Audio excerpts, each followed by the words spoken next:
Hey viewers, welcome back to our channel. Today, we're delving into a captivating term that belongs to the world of chemical sciences. Well, how do we say its name correctly? We may pronounce it as nitrous acid. Nitrous acid. Nitrous acid. Nitrous acid.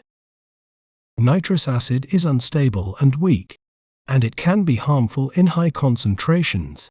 It decomposes easily and must be handled with care due to its reactive nature. Isn't it fascinating how breaking down a word can make it clearer? If you enjoyed learning about nitrous acid, be sure to subscribe to our channel for more educational content. Thanks for watching. Remember, knowledge is power. See you next time.